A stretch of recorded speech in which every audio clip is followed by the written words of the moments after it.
Zambela. Crie à toi, oh, oh. Mais que c'est Jésus là se manifeste. Parle à ce Jésus, parle à ce Jésus, parle à lui. Parle à lui qui transforme ta vie. Parle à lui qui change ta situation. Il dit, ah ben tu m'aimes, que veux-tu que je fasse pour toi? Mais si tu crois que Dieu veut au devant de Dieu, parle à lui. Si tu veux que Dieu transforme ton cas, parle à lui. Si tu veux que ta situation puisse changer, parle à ton Dieu. Il est là pour t'écouter. Il est là pour t'aider. Il est là pour changer ton cas. Il est là pour transformer ta situation. Ce que j'aime de lui, c'est un Dieu qui écoute.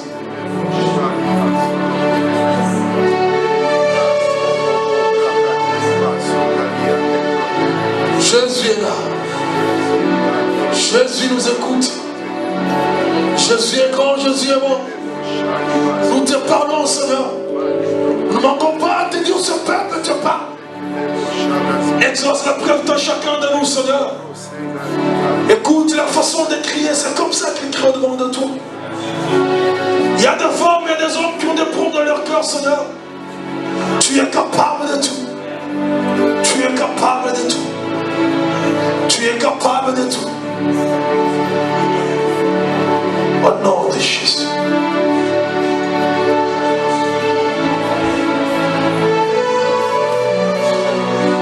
Mais écoute, j'aime que tu puisses prier pour tes enfants. Si tu as des enfants, que tu parles à Dieu qui protège tes enfants. Mais là, vous savez, j'aime le Canada parce que nos enfants ont un avenir assuré. Mais ce que j'aime pas du Canada, c'est que nous n'avons pas la capacité de contrôler nos enfants. Je parlais à un papa un jour, il me disait, mon fils,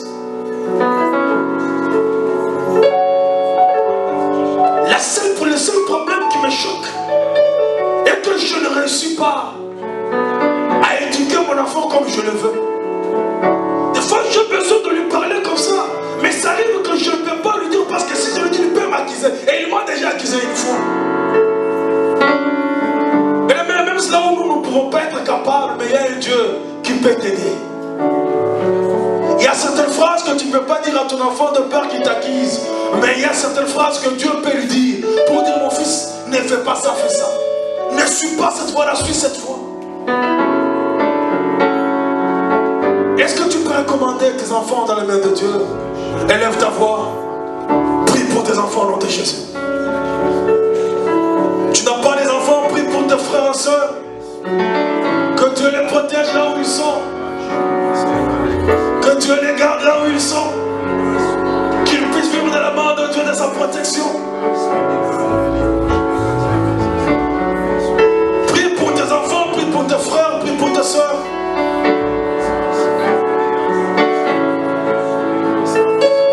Parle à ton Dieu, parle à ton Dieu, parle à ton Dieu.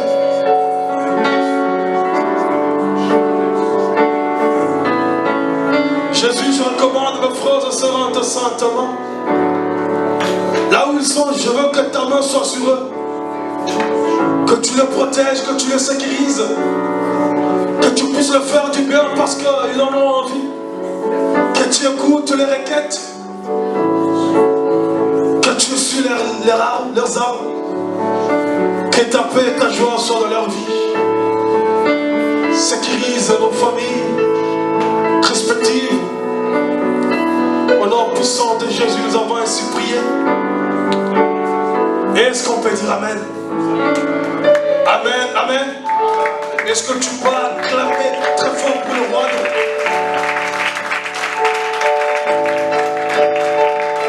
Est-ce que tu peux acclamer très très très fort pour le roi?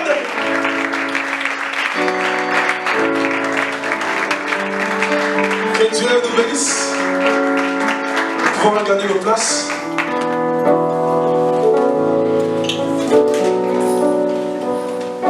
Est-ce que tu peux regarder celui qui est à ta gauche, ta droite, devant, derrière, tu le salues au nom de Jésus.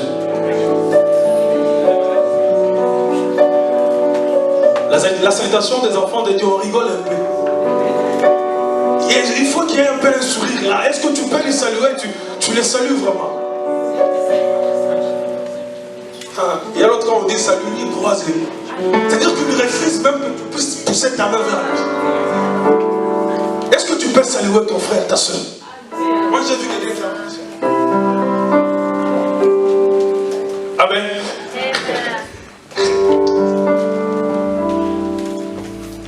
On demande de saluer quelqu'un qui croise le bras et il change même sa face.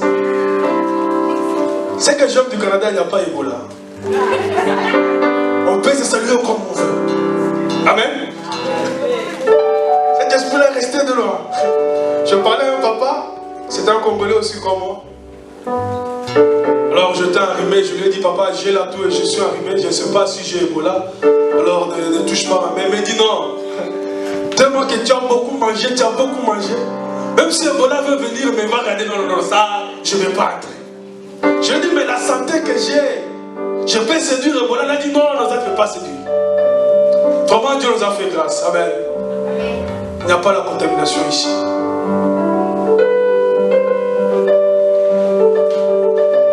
Nous sommes dans la présence du Seigneur. Et j'aime que nous puissions manifester la joie. Vous savez, David dit qu'il est heureux lorsqu'on lui dit allons dans la présence du Seigneur. J'ai parlé à un frère qui dansait hier à Ottawa. Je lui ai dit, mon frère, mais pourquoi tu danses comme ça? Ne sois pas distrait.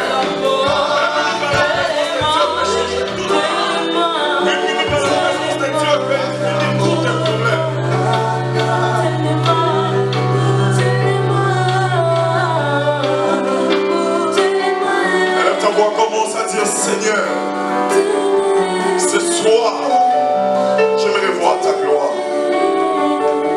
Pas demain, pas après-demain. Mais ce soir, est-ce que quelqu'un peut prier? Est-ce que je peux entendre la voix d'une personne? Est-ce que quelqu'un peut élever sa voix à prier? Frère, ce que Dieu a fait dans ta vie, il n'a pas fait dans les coulisses. Dieu l'a fait en public. Et pourquoi pour adorer ton Dieu en public, tu as honte? Des fois on pense le fait d'être sérieux et calme. Être sérieux, c'est être calme dans la présence de Dieu. Des fois on pense être profond, c'est être silencieux. À un certain moment, nous avons besoin d'adorer Dieu à haute voix et publiquement. Cela est très important. Pendant 3 minutes, est-ce que tu peux encore adorer avec moi? Elia, Elia, Elia, Elia, Elia, Elia. J'attendrai jusqu'à ce que ta gloire descende. Oh, j'attendrai jusqu'à ce que ta gloire descende. Elia, Elia, Elia. Parle-moi.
bien saluer simplement son voisin. Dis bonjour à ton voisin. Un petit compliment, c'est pas mal, vous savez. Il faut pas être comme ces frères-là. Lui, pour complimenter les sœurs, il dit « Sœur, tu es bien maquillée. » Non, il dit « Sœur, tu es belle ce matin, ce soir. » Il ne faut pas dire que tu es bien maquillée. Amen. Salue ton voisin à l'arrière. Si tu connais, beaucoup appris. Amen. Encore une fois de plus, la responsable, maman Jackie, le berger Nathan, Délévé, maman Lily, papa Didier, la sœur Esther. J'ai oublié personne. Que Dieu vous bénisse pour cette organisation. Je vois Patrick est là, que Dieu te bénisse aussi. Et nous parlons sur de la honte à la gloire. Amen. De la honte à la gloire. Parce que nous sommes convaincus que Dieu peut enlever la honte dans la vie d'une personne. Quelle que soit la grandeur de la honte, quels que soient les effets néfastes que les diables, que la honte a amené dans ta vie, nous sommes convaincus que la gloire de Dieu peut enlever, briser cette honte. Amen. Nous sommes convaincus que la gloire de Dieu dans ta vie peut essuyer les plaisirs que la honte a causés. Je bénis maman Chantal aussi.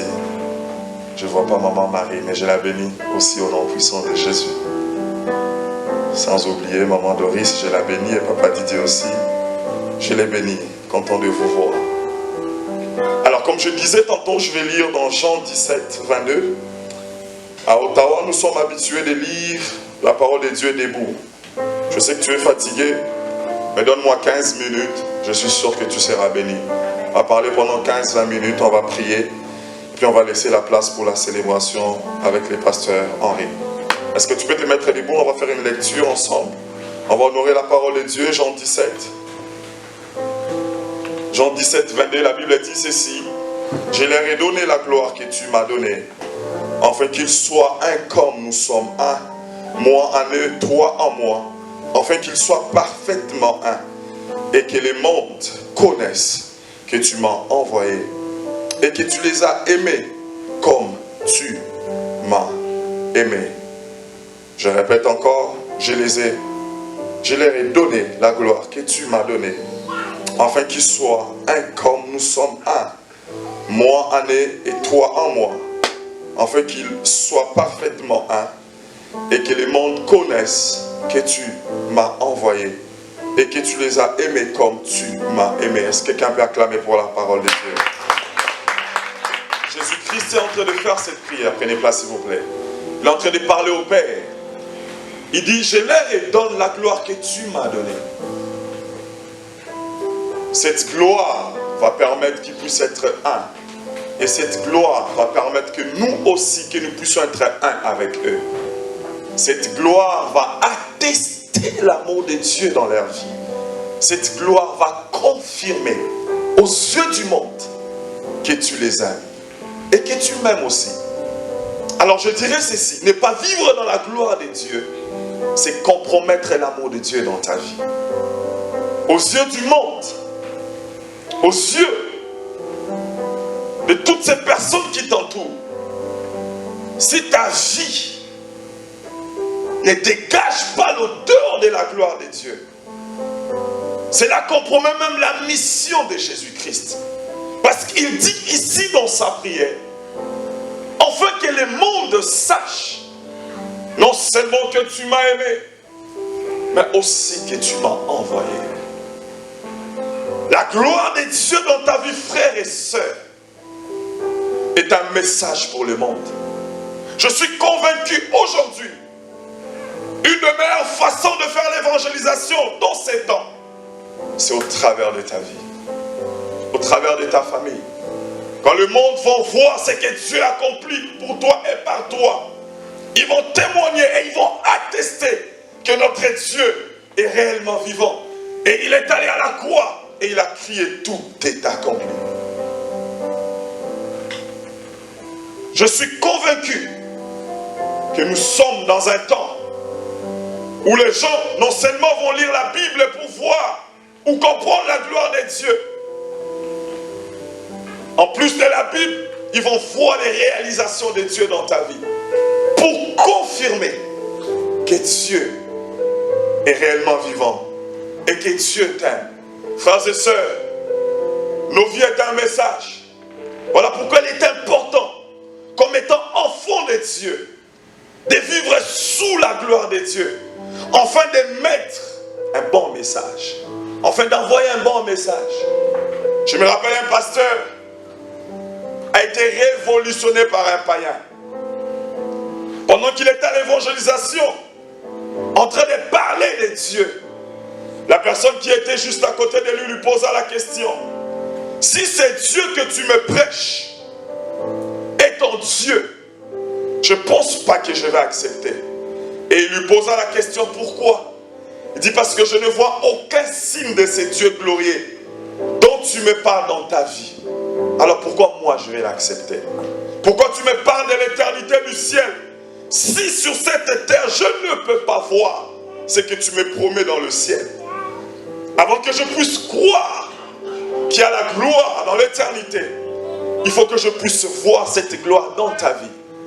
Je pense que c'est le pasteur Yom Chou, si je ne me trompe pas. Et depuis ce temps, il est entré en retraite pendant plusieurs années, plusieurs jours, allais-je dire, chercher la face de Dieu et la gloire de Dieu. Et quand il est sorti de cette retraite, sa vie a changé.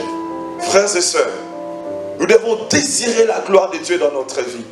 Pourquoi? Parce que Jésus-Christ nous les a donnés.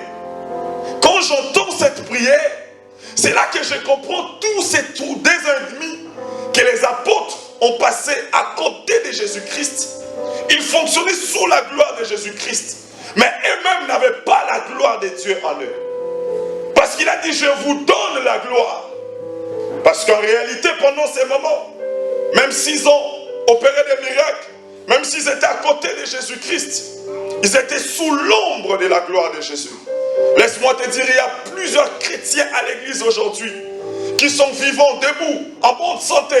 Non pas parce qu'ils sont sous la gloire de Dieu, mais parce qu'ils bénéficient de la gloire d'une autre personne, qui passe du temps dans la prière, peut-être la nuit, à genoux, en train d'intercéder. Il y a plusieurs enfants qui sont en bonne santé parce qu'ils ont eu la grâce d'avoir des parents, des mamans et des papas qui sont forts dans la prière.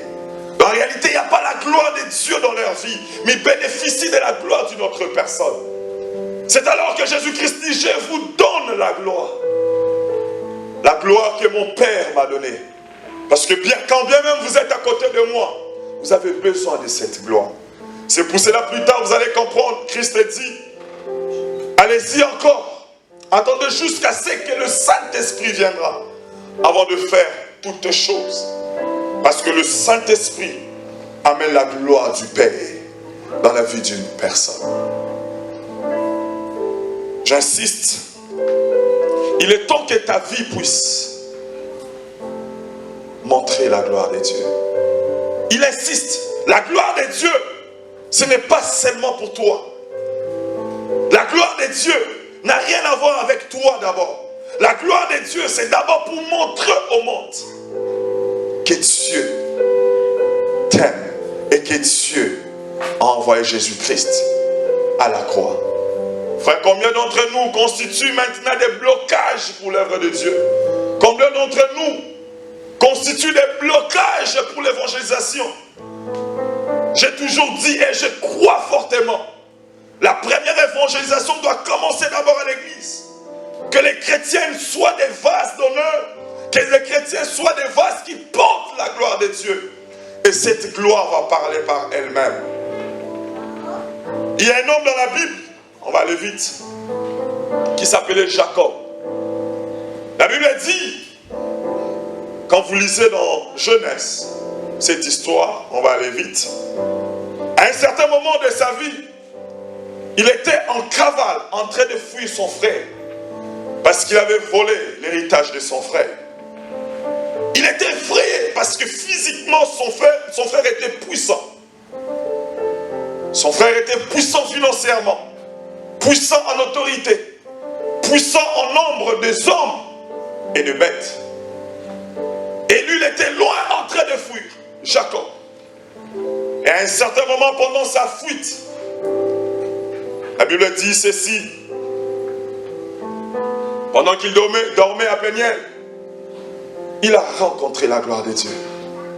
Et il a dit, il s'est battu avec un homme toute la nuit. Un ange l'a frappé sur l'ange. Et Jacob est devenu boiteux. Mais il a fait cette prière. Je ne vais pas te laisser partir si tu ne me bénis pas. Et finalement, l'ange a béni. Il a dit, tu n'es plus Jacob, tu es Israël. Parce que tu as combattu contre Dieu et contre les hommes et tu as gagné. J'entre en arrière et je me pose la question. Quelqu'un qui tremblotait devant son frère, son propre frère, quelqu'un qui était effrayé. Quand est-ce qu'il a combattu devant Dieu et devant les hommes, devant Dieu, dans la vision bien sûr, mais quand est-ce qu'il a combattu les hommes, il a gagné? Peut-être quand il a volé ou quand il a pris la bénédiction de son frère. Oui, c'est une option. Mais cette bénédiction qu'il a pris de son frère Ésaü n'a pas enlevé la peur qu'il avait. Malgré qu'il savait qu'il était béni de Dieu et que la bénédiction de Dieu devait passer par lui, il avait toujours la peur. Il était effrayé. Mais parce qu'il a rencontré la gloire de Dieu et il s'est battu avec cet ange. La Bible dit, quand cet ange a sorti cette parole, même quand bien même il était effrayé, il a dit, tu as battu les hommes. Frère, l'avantage de la gloire de Dieu, parce que quand tu as la gloire de Dieu en toi, la gloire de Dieu sort le vrai toi. Le vrai toi. L'homme qui était effrayé, qui tremblotait, avait quelques heures, mais parce qu'il était dans la gloire de Dieu, Dieu l'avait déjà déclaré vainqueur. Amen. La Bible dit juste après cette expérience, Israël, non plus Jacob, s'est levé et il a pris la décision d'aller confronter son frère. Frère, tes ennemis n'auront jamais peur de toi, mais tes ennemis vont respecter la gloire de Dieu qui est en toi. Tout ce que tu fais seul, sans Dieu, est appelé à échouer. Parce que tu ne peux jamais vaincre sans la gloire de Dieu dans ta vie. C'est impossible. Jacob, qui était béni de Dieu, a eu besoin de cette gloire pour vaincre Ésaü. La gloire de Dieu te fait travailler moins. La gloire de Dieu, comme la Bible dit, pendant que les justes dorment, lui donne les pains. Il dit pendant que les autres travaillent durement, mais lui donne le pain pendant que les justes dorment. Frères et sœurs, la gloire de Dieu ne te fait pas marcher normalement. La gloire de Dieu t'amène dans une dimension surnaturelle. Et tout ce que tu as peiné pour avoir, tu commences à l'avoir aussi facilement. Pourquoi? Parce que tu as la gloire de Dieu. Je ne sais pas quel est le domaine de ta vie qui traîne la honte dans ta vie. Vous savez, il y a des situations où tu n'as même pas besoin de présenter. Mais quand tu passes, on t'a même donné un nom. Pourquoi? Parce que la honte a rongé ta vie. La honte t'a donné une identité. Comme cette femme qui perdait le sang. Personne ne connaît son nom. On connaît juste son problème. Parce que c'était honteux. Tellement honteux. Surtout à cette époque-là. La Bible dit, cette femme a tout dépensé. Elle est allée voir tout le médecin. Elle a suivi tout ce qu'elle pouvait faire. Elle a utilisé son intelligence, quelque chose qui n'est pas mal. Sa sagesse, quelque chose qui n'est pas mal aussi. Mais elle n'a jamais reçu la guérison à son problème. Pendant qu'elle rampait, à l'intention de toucher Jésus-Christ, tous on connaît l'histoire, c'est elle qui a été touchée. Pourquoi? Parce que Jésus-Christ marchait avec la gloire. Et quand tu touches cette gloire, toi-même tu es touché. Je me parler à une personne ici. arrête de dépenser toute ton énergie, tout ton argent, toutes tes gentillesses, toute ton intelligence. Il y a des choses que tu n'auras pas par sagesse. Il y a des choses que tu n'auras pas par intelligence. Il y a des choses où tu n'auras que si tu es sous la gloire de Dieu. Et quand tu es sous la gloire de Dieu, ça peut prendre du temps. Ça peut être très difficile. Vous savez, ce que j'aime avec la gloire de Dieu, parce que lui-même te fortifie. Quelqu'un qui était effrayé d'un homme, je parle de Jacob, comment il n'était pas effrayé devant un ange? Comment tu es effrayé d'un homme qui a les sang comme toi, qui a ton image, à qui tu peux parler, avec qui tu as grandi, mais tu n'as pas eu la peur d'un être que tu n'as jamais vu. C'était la première fois pour Jacob de voir un être surnaturel, un ange. Il a affronté cet être toute la nuit. Pourquoi? Parce que dans la gloire de Dieu, lui-même te fortifie. C'est pour cela que vous allez remarquer, quand bien même tu as des problèmes, quand bien même tu as des manques, mais quand tu entres dans la présence de Dieu, tu te mets à genoux et tu lèves ta main. La gloire de Dieu descend dans ta vie. Avant même de voir la solution physique à ton problème, Dieu te donne la paix et te donne la joie. Et ça, c'est parmi les premiers signes de la gloire de Dieu dans la vie d'une personne. Tu vas voir une personne manquer de tout, mais très joyeuse. Une personne en train de chercher quelque chose et rester joyeux.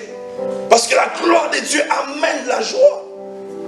La gloire de Dieu amène l'amour. Il a dit, afin que le monde sache que non seulement tu m'as aimé, mais tu les as aimés aussi. Quand la gloire de Dieu descend dans ta vie, il t'amène dans une dimension d'amour où Dieu devient ton Dieu, ton amoureux. Et toi aussi, tu deviens son amoureux. Vous savez, Dieu aime l'homme. Quand Moïse montait sur la montagne, alors qu'il était sur la montagne, Dieu disait à Moïse, reste. De la même façon, toi tu désires la présence de Dieu dans ta vie. À un certain moment aussi, Dieu désire ta présence dans sa présence. Il a dit à Moïse, reste. Et ce matin, ce soir, cette parole est pour toi. Toute cette organisation, je suis convaincu, c'est pour élever la vie d'une personne. C'est pour enlever la honte, l'opprobre. C'est tout le monde qui parle de toi. On est au Canada, où c'est rare de voir le voisin. Mais toi, ton problème, même les voisins connaissent. Ton problème a dépassé les frontières. Partout, on ne parle que de ça. J'aimerais te dire, aujourd'hui est un jour ordinaire.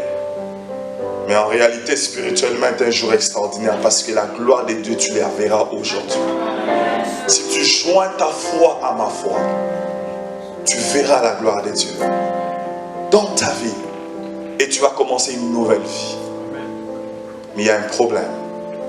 Comment voir la gloire de Dieu? Comment entrer dans la gloire de Dieu? Je connais des femmes dans la Bible, des femmes marginalisées, d'une très mauvaise vie. Vous savez, il y a des personnes, même dans la famille, moi j'étais comme ça. Ma famille est ici, je vois ma tante qui est là, ma petite sœur aussi. Je suis béni de vous voir, tantine, merci pour ta présence. Ma petite sœur Pamela et les autres, que Dieu vous bénisse. Moi, quand je grandissais, à un certain moment, mon père m'a maudit. Parce que j'étais tellement turbulent. J'ai commencé la drogue, la bière, l'alcool à 12 ans. Et à chaque fois, mon père criait sur mes frères ou mes soeurs. Il disait toujours, si vous ne voulez pas m'écouter, vous allez finir comme Eric. On n'a pas besoin de dire que tu vas finir mal. Amen.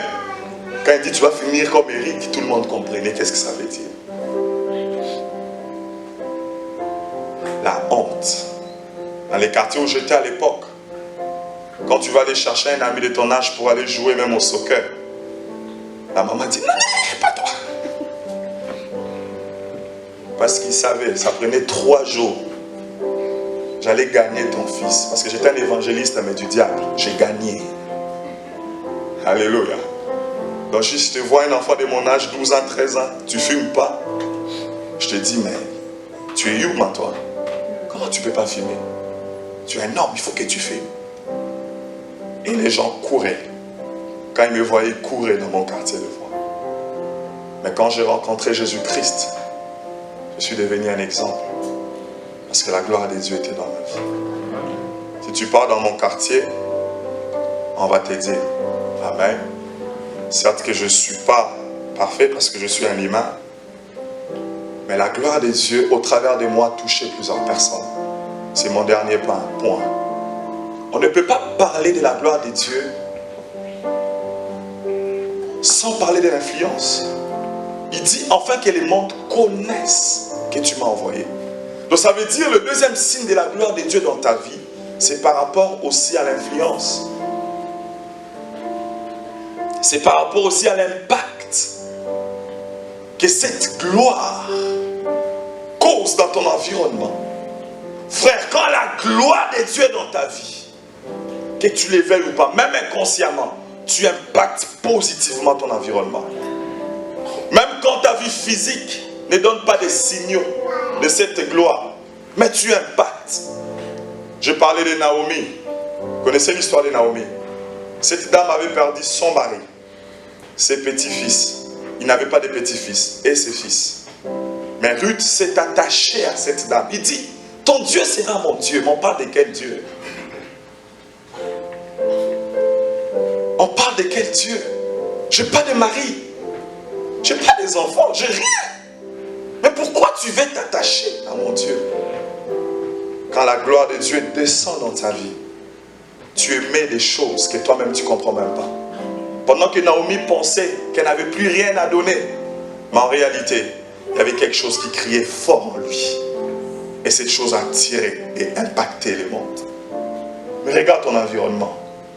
Il y a des gens, tu pars dans son travail, tu poses la question, je cherche le frère Dieu élevé. Et il est frère. Tu pars chez eux, tu dis, je cherche la sœur interne. En lingala, excusez-moi ceux qui ne comprennent pas les lingala, on va traduire. Azalarase. Est-ce que c'est vraiment une personne qui part à l'église? L'un des problèmes que nous avons à l'église d'aujourd'hui, c'est parce que la gloire de Dieu n'est plus manifeste.